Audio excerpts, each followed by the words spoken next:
Hi hello welcome to our channel. నేను మీ సిరి. ఈరోజు మనం చెప్పుకోబోయే కథ ఇష్టం మనసు అక్కడ పార్ట్ 227. కథలకు వెళ్ళే ముందు వీడియోని లైక్ చేసి హైప్ చేస్తారని ఆశిస్తున్నాను. ఇక వచ్చేయండి. వేద హర్ష అక్కడే ఉండగా తిరిగి ప్రయాణమయ్యారు గగన్ ధరణి. ఆమెకు అక్కడి నుంచి రావడం చాలా కష్టంగా ఉన్నా అతనికి దూరంగా ఉండలేదు. మరి అతను దానికి అలవాటు మాత్రమే కాదు, వ్యసనం కంటే ఎక్కువ. పొద్దున్నే అతని పిలుపుతో నిద్ర లేవడం, అతని చేత తిట్లు తింటూ మరికొంత ఎక్కువ తినడం, అతను తనను చూసుకునే విధానంలో, అతను చెప్పే మాటలు, ఎప్పటికప్పుడు తనని ఉత్తేజపరిచేలా ప్రయత్నం చేయడం, అప్పుడప్పుడు అతనిలో నుంచి బయటికి వచ్చే నవమన్మధుడి ప్రణయపు ముచ్చట్లు, తనని పొదివి పట్టి వెచ్చని గూడులా ఉండే కౌగిలినివ్వడం. ఒకటేమిటి, తన రోజు పూర్తయ్యేసరికి అతనే అతనే అతనే. ఏంటా చూపు? ఇందాకటి నుంచి ధరణి తన వైపే పెద్ద పెద్ద కళ్ళేసుకుని చూస్తుంటే అయోమయంగా అనిపించింది గగన్కి. అంది.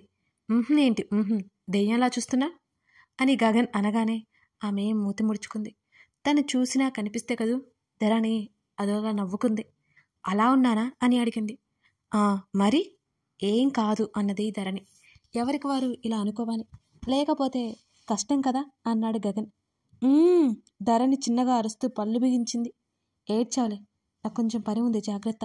మమ్మీతోనే ఉండాలి నువ్వు, అతను మరీ జాగ్రత్తగా చెప్పాడు. సరే అంది ఆమె. ముందుకు వంగి ఆమెను ముద్దు పెట్టుకున్నాడు. ఆమె టక్కున పట్టేసుకుని పెదవులు అతనికి వదిలేసింది. Take care. ఆమె చేతులు బలవంతంగా వదిలించుకుని అతను వెళ్ళిపోయాడు. దీక్ష ఉన్న సంగతి గుర్తొచ్చి ధరణి నెమ్మదిగా హాల్లోకి వచ్చింది. అప్పటికే హాల్లో దీక్ష కూడా ఉంది. నేను హాస్టల్కి వెళ్ళిపోతాను పిన్ని, దీక్ష అడుగుతోంది. ఆమె మాటలు వింటూనే సోఫాను తడుముకుంటూ మాలవిక మాటలు విన్న వైపుకు వెళ్ళి కూర్చుంది ధరణి. హాస్టల్కా? ఎందుకని మాలవిక ప్రశ్నించింది. దీక్ష సమాధానం చెప్పలేనట్టుగా ఊరుకుంది. నిన్నే అడుగుతున్నాను, చెప్పు, హాస్టల్కి ఎందుకు? ఆమె రెట్టించింది. ఎంతకాలమని ఇలా ఇంట్లో కూర్చుంటాను? ఏదైనా చెప్పు, ఏదైనా అని మాలవిక అడిగింది. ఎంబీఏ చేద్దామనుకుంటున్నాను అంది దీక్ష. Good decision. అదేదో ఇక్కడి నుంచే చూసుకో.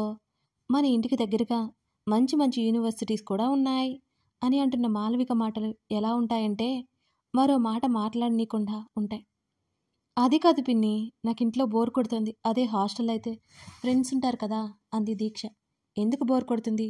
ధరణి ఉంది, నేనున్నాను, మీ బాబాయ్ ఉన్నారు, గగన్ ఉన్నాడు, అందరూ ఉన్నారు కదా, నీకు టైం పాస్ అవుతుంది. ధరణి కోసం గగన్ అయితే ఇక ఇంట్లోనే ఉంటాడు, అప్పుడప్పుడు మాత్రమే బయటికి వెళ్తుంటాడు అంది మాలవిక.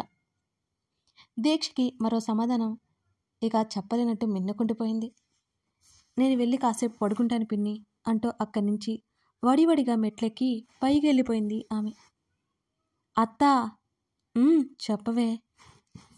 ఇలా ఎలా అత్తా అని అడిగింది ధరణి. ఏంటి ఇలా? అయోమయంగా చూసింది మాలవిక. ఎదుటి వాళ్లకు మాటలు రాకుండా చేయడం నీ తర్వాత నీ కొడుకు తర్వాతే అత్తా, నాకు కూడా నేర్పించొచ్చు కదా. ధరణి మాటలు వెటకారం కనిపిస్తుంటే మాలవిక నవ్వింది. ఇప్పుడు నేనంత పెద్దగా ఏం మాట్లాడానే అని అడిగింది మాలవిక. నువ్వేదో ఈ బారు వ్యాసం చెప్పనట్లేదు, ఒకే ఒక్క లైన్తో తెగ్గొట్టేస్తావు చూడు. ఆహా, నాకెందుకత్తా, నీ లక్షణాలే రాలేదు అని అంటూ ధరణి పెదవి విరిచింది. ఆమె నవ్వుతూ ఏడ్చావులే కానీ ఊళ్ళో విశేషాలేంటే అని అడిగింది. మా అమ్మ వెళ్ళి నెలనైనట్టు అడుగుతావు, మొన్నటి వరకు ఇక్కడే కదా ఉంది, ఈలోపు ఏముంటాయి అంది ధరణి. వేద నీకు అక్కని తెలియగానే నేను మీ మావయ్య చాలా ఆశ్చర్యపోయామే. మాలవిక చెప్తుంటే ఆమె చేతిని చుట్టేసింది ధరణి. నీకు ఇలా ఉంది, కానీ ఆ రోజు అక్కడుంటే ఇంకా పిచ్చ షాక్ అయిపోయేదాని వద్ద తెలుసా. అసలు ఎవరూ ఊహించలేదు వేద నాకు అక్క అని అంటూ ఆ రోజు జరిగినవన్నీ చెప్పింది ధరణి. కాసేపు ఇద్దరు ఆ విషయాల గురించి మాట్లాడుకున్నారు. వేద వచ్చాక ఇటు రమ్మనివే, అది ఇక్కడే ఉంటుంది 4 రోజులు అంది మాలవిక. అబ్బో అంది ధరణి. ఏంటే? కోడల మీద ప్రేమ పొంగిపోతుంది కదా, అదే చూస్తున్నా అని ధరణి నవ్వింది. నోరు మూసుకోవే, మీ అమ్మతో పాటు దానికోసం నేను ఏడ్చాను. ఎంతైనా మన ఇంట్లో మొదటి ఆడపిల్ల కదా అది అంది మాలవిక. అలాగే రమ్మని చెప్తానులే అంది ధరణి. నీకు తెలియదు కానీ వేద మీతో కానీ పెరిగి ఉంటే గగన్కిచ్చి పెళ్లి చేసేవాళ్ళం అని మాలవిక అనగానే ధరణి ముఖంలో రంగులు మారాయి. కావాలని నన్ను ఉడికించకండి, ధరణి పళ్ళు నూరుకుంది. నిజంగా చెబుతున్నానే, మీ అమ్మమ్మ ఉంటే అదే చేసేది అంది మాలవిక. అత్త, ఇంకోసారి ఆ మాట అన్నావంటే నేను అసలు ఊరుకోను. ధరణి ముక్కు రోషంతో అదిరింది. మాలవిక నవ్వి, అయితే నమ్మవన్నమాట అంటూ తన కోడల్నే చూసింది. ఒకవేళ వేదమాత పెరిగినా సరే బావ మాత్రం నన్నే పెళ్లి చేసుకుంటాడు. ఆ మాటలు చెప్తున్నప్పుడు ఆమె చెంపలు కొద్దిగా ఎర్రబడ్డాయి. మాలవిక నవ్వేస్తూ ధరణిని దగ్గరికి తీసుకుంది. ఊరికే అన్నాలేవే, మీ అమ్మమ్మ ఎప్పుడో వేద పెద్దవుతున్నప్పుడు ఒకసారి అన్నది ఆ మాట, అంతే. కానీ నువ్వు పుట్టగానే అనేసింది. నువ్వు అన్నట్టు గగన్ నిన్ను మాత్రమే పెళ్లి చేసుకునేవాడు. వేదతో 2 ఏళ్ళు కలిసి ఉన్నాడు. ఆ వయసులో తెలిసియో తెలీదో లేకపోతే పట్టించుకోలేదో ఏంటో మరి వేదతో పెద్దగా ఆడేవాడు కాదే. ఇద్దరు బాగా కొట్టుకునేవాళ్ళు. ఒకే వస్తువు కోసం గొడవపడి లాక్కునేవాళ్ళు. గగన్ మెంటాలిటీకి వేద నచ్చేది కాదు అని అప్పటి సంగతులన్నీ చెబుతుంటే గడ్డం కింద చేతులు పెట్టుకుని మరీ మాలవిక మాటలు వింటోంది ధరణి. ఇంకా చెప్పత్తా తన్మయత్వంగా అడిగింది. ఏంటో తనకి అతని గురించి వినడం అంటే చాలా చాలా ఇష్టం. కానీ నీతో అలా ఉండేవాడు కాదే. నీకు తెలియదు కానీ నువ్వు పుట్టినప్పుడు నిన్ను అసలు వదిలేవాడు కాదు. నిన్ను ఏడిపించేవాడు, నిన్ను నవ్వించేవాడు, నిన్ను ఆడించేవాడు. గగన్ ఏదైనా అడిగితే చాలు ముందే ఇచ్చేసేదానివి నువ్వు. గగన్ వెంటే ఆ పరికిని పట్టుకుని పరిగెత్తుతూ తిరిగేదానివి అని ధరణితో చెప్పి అప్పటి నుంచి గగన్ సంతోషంలో నీ సంతోషం వెతుక్కోవడం మొదలుపెట్టావేమో అని మనసులోనే అనుకుంది మాలవిక. వాళ్ళిద్దరూ మాట్లాడుకుంటూ ఉండగానే అదే సమయంలో బయట పెద్ద పెద్దగా కేకలు వినిపించాయి. ఆ గొంతు ఎవరిదో అర్థమవుతుంటే మాలవిక కనులు మరింత పెద్దవి అయ్యాయి. ఒక చిన్న విషయం అండి, ఇష్టమైన సకుడా ఇంకా దాని గురించి అడుగుతున్నారండి. ఆల్రెడీ చెప్పాను కదా, నేను ఇప్పుడు ప్రస్తుతం అది రాసుకుంటున్నా కదా. డైలీ రాసుకొని ఎడిట్ చేసుకొని రికార్డింగ్ చేసుకొని ఇలా జరుగుతుందండి. నేను ఎలా పడితే అలా రాసి ఇవ్వలేను. ఎందుకంటే నేను 2 ఏళ్ల నుంచి రాస్తున్న కథ అది. నేను ఇప్పుడు ఎలా పడితే అలా రాస్తే కథ మొత్తం స్పాయిల్ అయిపోతుంది. అందుకే కొంచెం టైం తీసుకొని ఆలోచించి రాస్తున్నాను. అలాగే మొన్న ఊరు వెళ్ళడం వల్ల బాగా ఇబ్బంది అయిపోయి కొంచెం 1 వీక్ వేస్ట్ అయిపోయి గ్యాప్ వచ్చేసిందండి. అదే విషయం అనమాట. సో అయినా ఇది మిగతా వాళ్ళకి వెళ్ళిపోతుంది, మెంబర్స్కి ముందు వెళ్తుంది కాబట్టి అప్పుడప్పుడు ఆగడం అలా జరుగుతుంది. అది కూడా రెగ్యులర్గా ఇచ్చానండి. నా సిచ్యువేషన్ ఎలా ఉన్నా మీకు మాత్రం చక్కగా ఇచ్చాను. బట్ ఇప్పటికైతే ప్రస్తుతం నేను రాసినవన్నీ అయిపోయాయి అన్నమాట ఈ ఎపిసోడ్తో.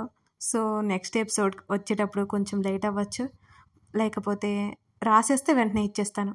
మీకు చిన్న ఇన్ఫర్మేషన్ ఇవ్వాలని ఇదంతా చెప్తున్నాను. అది కూడా మీరు పదే అడుగుతున్నారు కాబట్టి మీకు తెలియాలి అని చెప్తున్నానండి, అంతే. ఇక ఆ కథలోకి వచ్చేయండి. ఆ మాటలు వినిపించి ధరణి నువ్వు లోపలికెళ్ళు అని మాలవిక గట్టిగా చెప్పింది. ఏంటత్తా, ఏమైంది, ఎవరొచ్చారు? ధరణి కంగారుగా లేచింది. నువ్వు ముందు నీ రూమ్లోకి వెళ్ళు, మాలవిక సీరియస్గా చెప్పడంతో ధరణి నెమ్మదిగా మెట్ల వైపుకి అడుగులు వేసింది. మాలవిక బయటకు వచ్చింది. సెక్యూరిటీతో గొడవ పడుతూ కనిపించింది రజని. అసలు ఆమె అక్కడికి ఎలా వచ్చింది? మాలవిక షాక్ అయింది. సెక్యూరిటీ ఆమెను అవతలకి విసిరేస్తూ కనిపించారు. గదిలో ఉన్న దీక్షకి కిటికీ నుంచి గట్టిగా అరుపులు వినిపిస్తుంటే ఆమె కిటికీ తెరిచి చూసింది. తల్లి కనిపించగానే దీక్ష గదిలో ఒక క్షణం కూడా ఉండలేకపోయింది. గబగబా బయటికి పరిగెత్తింది. మాలవికని దాటుకుని మరీ తల్లి దగ్గరికి పరిగెత్తింది దీక్ష. అమ్మా అంటూ సెక్యూరిటీ నుంచి విడిపించుకుని తల్లిని దగ్గరికి తీసుకుంది దీక్ష బాధగా. తన తల్లి ఈ రకంగా మారిపోవడం ఆమెకు అసలు ఇష్టం లేదు. తలుచుకుంటేనే దుఃఖం ముంచుకొస్తుంది. తనకి మంచి చెల్లు చెప్తూ చక్కగా ఉండేది, ఇప్పుడు ఎందుకు ఇలా మారిపోయింది? దీక్ష గట్టిగా ఏడుస్తుంది. ఓ, నువ్వు కూడా ఇక్కడికే చేరావన్నమాట. వీళ్ళు నిన్ను బ్రతకనివ్వరే. నా మాట విని మన ఇంటికి వెళ్ళిపో. ఇల్లు ఆస్తి అన్నీ ఉన్నాయి. ఆమె కూతురికి చెప్పి దీక్షని వదిలించేసుకుంది రజని. అమ్మా ప్లీజ్ ఇలా చేయకమ్మా అని దీక్ష తల్లిని పట్టుకుని బ్రతిమాలతో మాట్లాడుతుంటే వీళ్ళని చంపేసి కానీ నేను చావను అని ఆవేశంగా కూతుర్ని పక్కకు తోసి గట్టిగా అరుస్తోంది రజని. తల్లి అలా తోయడంతో వెళ్ళి పువ్వుల మొక్కల్లో పడింది దీక్ష. గులాబీ ముళ్ళు ఆమె చేతులకి శరీరానికి గుచ్చుకుపోయాయి. బాధతో ఆమె వెలవెల్లాడిపోతూ ఉండగా అప్పుడే అక్కడికి వచ్చిన కమల్, అమృతాలు దీక్షను చూసి పైకి లేవదీశారు. రజని రెక్క పట్టుకుని లాగి పెట్టుకొట్టాడు కమల్. అయినా సరే ఆమె లెక్క చేయకుండా పిచ్చిగా అరుస్తూ కమల్ మీద కూడా తిరిగి దాడి చేయడం మొదలుపెట్టింది రజని. అదంతా చూస్తున్న అమృత భయంగా దీక్షని లోపలికి తీసుకెళ్ళిపోతుంటే అమృత కడుపులో బిడ్డ ఉన్నట్టు ఆమె పొట్ట బయటకు తెలుస్తుంటే నా కూతుర్ని కాదని దీన్ని పెళ్లి చేసుకుని పిల్లల్ని కంటావా అని పిచ్చిగా మాట్లాడుతున్న రజనిని చూస్తుంటే అతనికి చెప్పలేనంత ఆవేదనగా అసహనంగా ఉంది. కమల్ పోలీసులకి కాల్ చేస్తుండగానే అతని ఫోన్ లాగి విసిరి కొట్టింది రజని. ఆమె మెంటల్ హెల్త్ పూర్తిగా ఇంబ్యాలెన్స్ అయిపోయిందని అతనికి బాగా అర్థమైపోయింది. అత్త, పిచ్చిదానిలా బిహేవ్ చేయకు. గగన్ గనుక వచ్చాడు అంటే నిన్ను ఇప్పుడే ఇక్కడికిక్కడే చంపి పడేస్తాడు అని కమల్ ఆమె భుజాలు పట్టుకుని గట్టిగా ఆమెకి అర్థమయ్యేలా అరుస్తుంటే, వాణ్ణి చంపడానికి నేను ఇక్కడికి వరకు వచ్చాను. ఆ ధరణిని చంపేస్తే వాడు దేని కిందో పడి చస్తాడు అని ఆవేశంగా అంటూ ముందుకెళ్ళిపోతున్న రజని చేతులు పట్టి గట్టిగా వెనక్కి లాగేశాడు. కమల్ అలా తోయడంతో రజని వెళ్ళి రోడ్డు మీద పడింది. అదంతా చూస్తున్న దీక్ష వెక్కి వెక్కి ఏడుస్తూనే ఉంది. ఆమెను దగ్గరికి తీసుకుంది మాలవిక. తనకేవో కాళ్ళు కనిపిస్తుంటే తల ఎత్తి చూసింది రజని.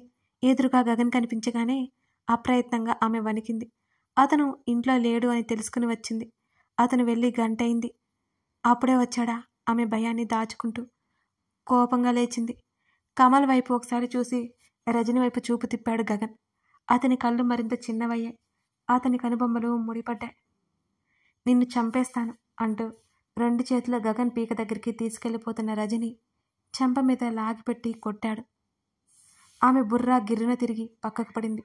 ఆమె చెవి భాగమంతా పనిచేయనట్టు సౌండ్స్ వస్తున్నాయి లోపల. ఎలా ఎలా బయటకు వచ్చింది? కమల్ని చూస్తూనే అడిగాడు. మా మామయ్య ఊరుకోలేక బెయిలిప్పించాడు. మెంటల్ హెల్త్ సరిగ్గా లేదని చెప్పి తీసుకున్నారట. ఆయన మాట వినకుండా తప్పించుకుని వచ్చింది. కమల్ చెప్పాడు ఆ విషయం. రజనీ రెక్క పట్టుకుని కమల్ వైపు సైగ చేశాడు. కమల్ కూడా రజనీతో పాటు కారులో బయలుదేరాడు. గట్టిగట్టిగా ఏడుస్తున్న దీక్షను లోపలికి తీసుకెళ్లిపోయారు అమృత, మాలవిక. నువ్వు వెళ్ళు, కమల్ని వెళ్ళిపోమని చెప్పి రజనీని తీసుకుని వెళ్ళిపోయాడు గగన్. సగం దూరం వెళ్ళాక ఆ రోజుతో రజని చివరి రోజని కమల్కి అర్థమైంది. అతను బాధగా కళ్ళు మూసుకున్నాడు. జైల్లో కూడా చాలా మందిని గాయపరుచుందని అతనికి అర్థమైంది. ధరణిని ఎలాగైనా చంపాలని పగపెట్టుకుని కూడా ఉంది. అలాగే ధరణితో పాటు అమృత ప్రాణాలు తీయాలని కూడా చూస్తున్నట్టుగా కమల్కి తెలుసు. గగన్ సైగ చేయగానే 2 మనుషులు రజని చేతులు కట్టిపడేశారు. నువ్వు నా పెద్దమ్మవని, ఇంతకు ముందే ఒక ఆడదానివని నిన్ను వదిలేశా. కానీ నువ్వేం చేస్తున్నా? నీకు అడ్డొచ్చిన అందరి ప్రాణాలు తీస్తున్నా అంటూ అతను అసహనంగా చూశాడు రజని వైపు. జైల్లో ఒక ఖైదీని చంపడానికి ప్రయత్నం చేసింది. అలాగే కానిస్టేబుల్ మీద దాడి చేసింది. మెంటల్ హాస్పిటల్కి తీసుకెళ్తే అక్కడ ఒక డాక్టర్ని పొడిచింది. ఇన్ని చేసింది. ఇంకా నిన్ను ప్రాణాలతో వదిలేయాలి అంటావా అని అంటూ వినీతని పిలిచాడు గగన్. వినీత భయంగా అక్కడికి వచ్చింది.